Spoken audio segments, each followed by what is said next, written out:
বীরভূম জেলা তৃণমূলের কোর কমিটির বৈঠক হল শনিবার বোলপুরে তৃণমূল কংগ্রেস কার্যালয়ে।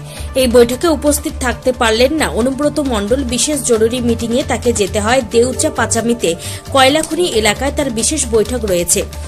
অন্যদিকে কোর কমিটির অন্যতম সদস্য সুদীপ্ত ঘোষ শারীরিক অসুস্থতার কারণে তিনিও কোর কমিটির বৈঠকে উপস্থিত থাকতে পারেননি। তবে কোর কমিটির আহ্বায়ক বিকাশ রায় চৌধুরী জানিয়েছেন কোর কমিটির বৈঠক সদর্থক হয়েছে। কোর কমিটির সমস্ত বৈঠকের তথ্য অনুব্রত মণ্ডলকে জানাবেন। এদিন কোর কমিটির আহ্বায়ক বিকাশ রায় চৌধুরী কি বলেছেন শুনুন।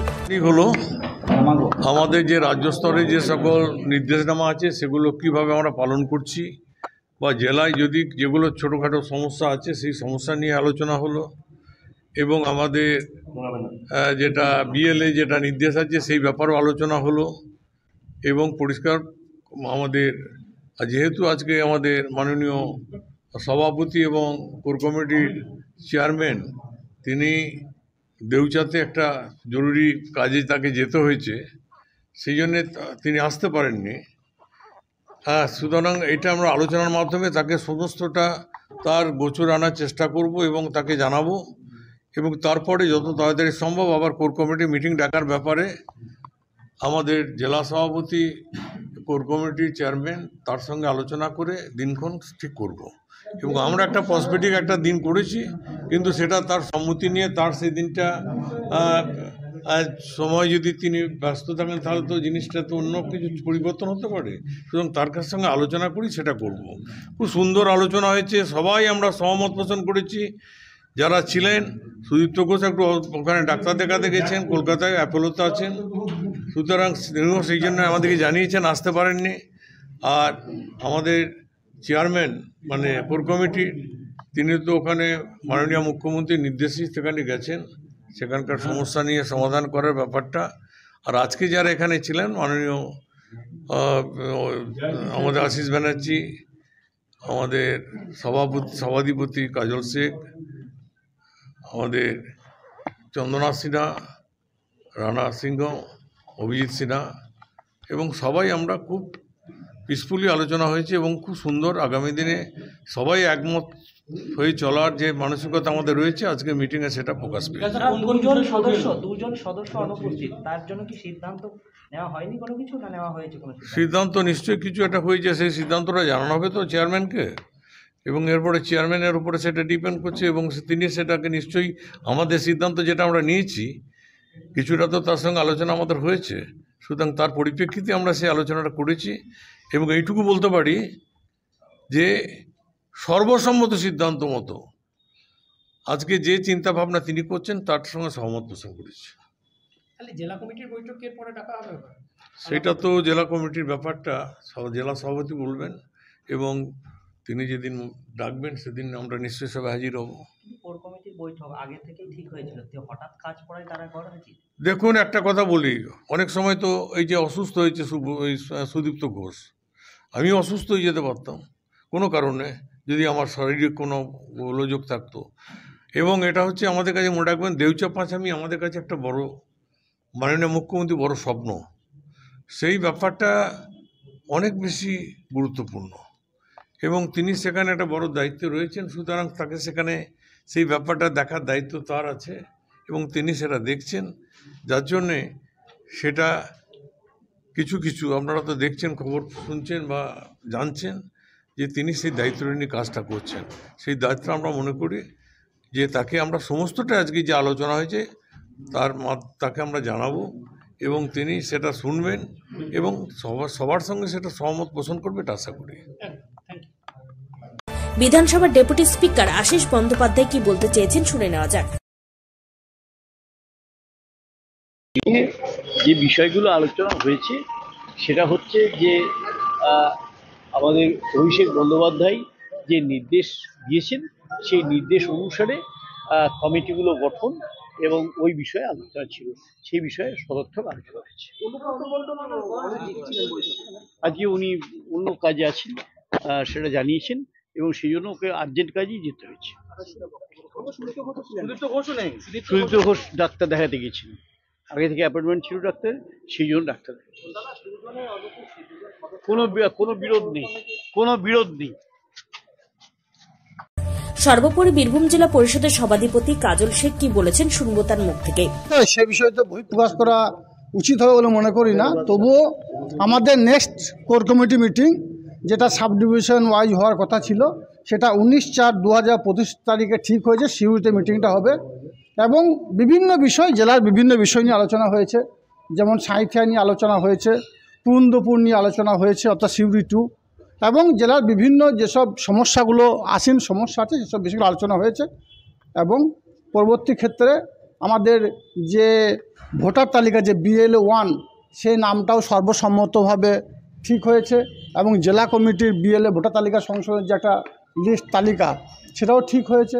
সর্বতই কোর কমিটি মিটিংটা আমি বারবার দাবি করেছি আপনাদের মাধ্যমে যে কোর কমিটি মিটিং কেন হচ্ছে না, কী জন্য করছে না। যা কোর কমিটি মিটিং দিনের শেষে হয়েছে এবং জেলার বিভিন্ন বিষয় নিয়ে আলোচনা করেছি এবং সব বিষয়ে আমরা সর্বসম্মত সিদ্ধান্ত নিয়েছি। না, কোর কমিটি মিটিংয়ে কোনো সমন্বয়ের অভাব থাকে না, কিন্তু কোর কমিটি মিটিংটা সময় মতো ডাকা হয় না।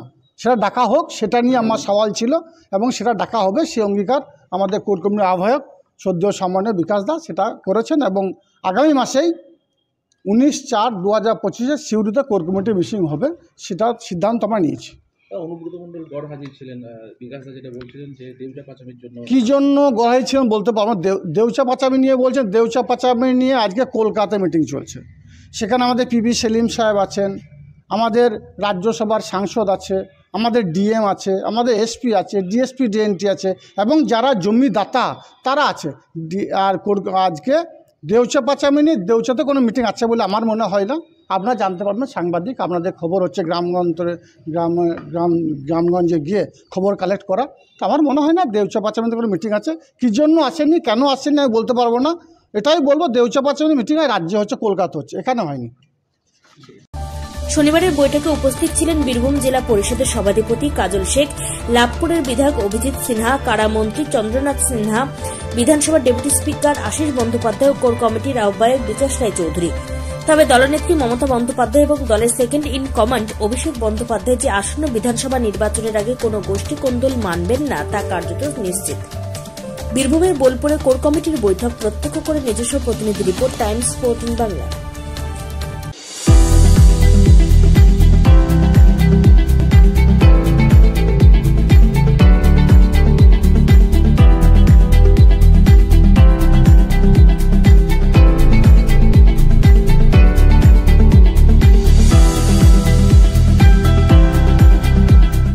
রায়গঞ্জের 10-এর এই রাজ্য সড়কের পাশে প্রকৃতির মনোরম পরিবেশে বিজ্ঞানসম্মতভাবে ঝা চকচকে আবাসন নির্মাণ করছে এই রাজ্যেরই একটি অগ্রণী নির্মাণ সংস্থা JH ডেভেলপার্স।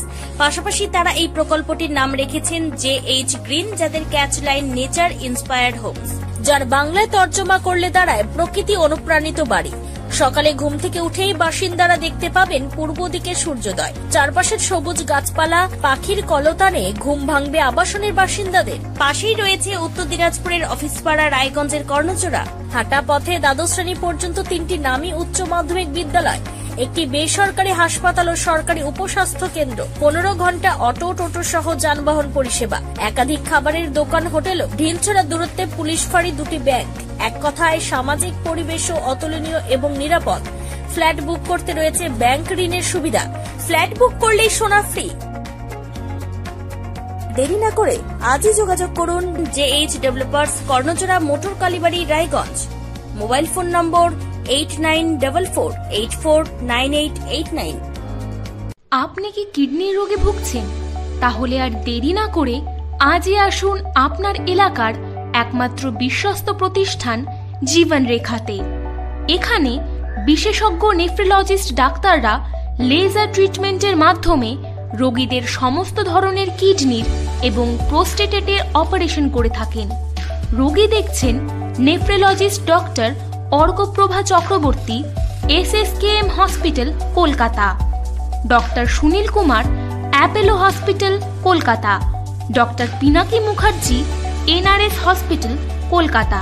এছাড়াও এখানে প্রতিদিন অপারেশন করছেন ও বহির্বিভাগের রোগী দেখছেন ইউরোসার্জন ডক্টর আতার কাশিম, PG হসপিটাল, কলকাতা। তাছাড়াও এখানে স্বাস্থ্যসাথী কার্ড ও ওয়েস্ট বেঙ্গল হেলথ স্কিমের সুবিধা রয়েছে। আমাদের ঠিকানা রায়গঞ্জ উকিলপাড়া। বিশদে জানতে কল করুন 8373066655 অথবা 8373066644 এই নম্বরে।